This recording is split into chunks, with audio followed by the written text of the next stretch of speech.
welcome to Hot Horology. Today I'm going to do a really short basic video on the proper way to uncase a Rolex. It may seem really straightforward, but there's actually a few tips you can do just to help prevent yourself from damaging your movement if you want to take it out, if you need to get something, some dust off the dial or anything like that, or if you're going to service it, obviously you want to start off on the right foot. So I'll be working on a Rolex 1550, which has a 1575 movement.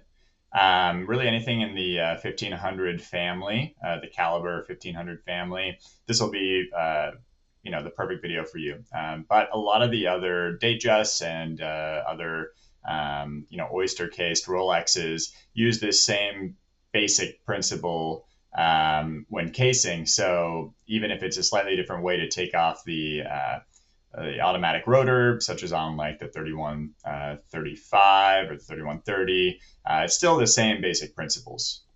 Here is the relatively glitzy Rolex 1550. It's got an aftermarket bezel that we'll be uncasing. Okay, so to start off, obviously we take off the case back. This one's already been previously loosened up by me, so it's not too difficult to get off. Let's see, yep, there we go. And there we have the movement. Now on the 1575, the 1570, there is a detent screw that you loosen to take out the crown and stem. On, I believe, if I remember correctly, on the 3130, etc., there's a push button. But on this one, you have to loosen this detent screw. Obviously, first, you unscrew the crown, and then you want to loosen that detent screw a little bit, and you can remove the crown like so. The next step is an important step if you're going to properly do this. If you keep the rotor on, it can be really difficult to hold on to the movement, especially when you're trying to flip it around. It can really easily fly out of your hand. So it's best practice to actually remove the rotor. Now on a 3135, there is a little lever. It's approximately here where you would pull back a little lever, and then you can remove this. But on these older movements, that's not an option. So you actually have to remove the bridge here. And this rotor bridge is connected by these 3 blued screws. As you can see, there are 3 blued screws. You don't want to loosen these ones yet, the silver toned polished screws, because they are holding on a different bridge.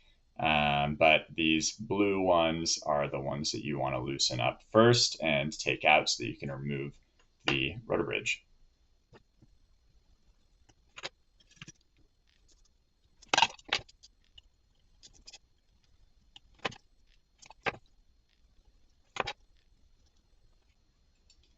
Now that we have those taken out, you want to look for a lip, a good place to lift this off. There's a little lip right here that doesn't attach to this other train bridge underneath it. And so, because obviously if you're lifting from the wrong spot, you're going to be kind of trying to lift both of them, and you don't want to do that. So you can just get under there a little bit, and it should come up pretty easily. And you want to just gently coax this bridge off. And the next step is there are 2 retaining screws for the movement. I'll show those up close. There are 2 retaining screws. This one and this one. And those, believe it or not, actually need to be tightened in order to take it out of the case. You actually want to tighten these screws instead of loosening them because they're pressed up underneath a lip of the case itself. And so by loosening it, you actually tighten the movement against the case.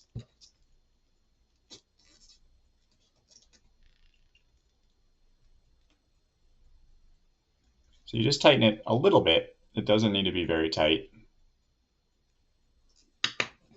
And the next step, ideally with a brass tweezer if you have one to avoid scratching the movement. There's actually a little gap in the case where that lip goes inward. You can see the gap here where there's a lip and then it opens up.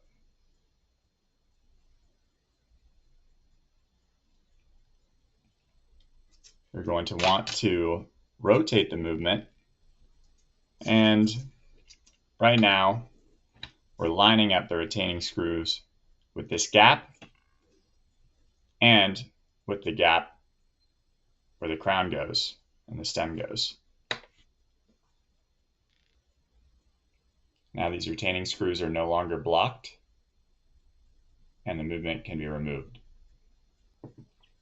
A good way to safely do this is I actually use my Version case cushion and I flip it upside down. Then I would flip the whole thing and very gently lift out the movement.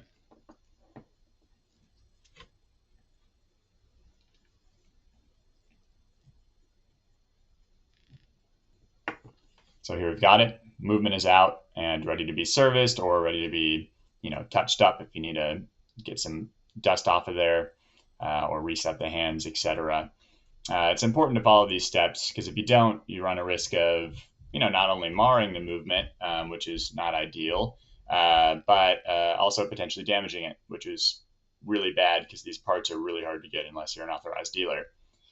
So it's just good to follow these rules, and that's how it's done.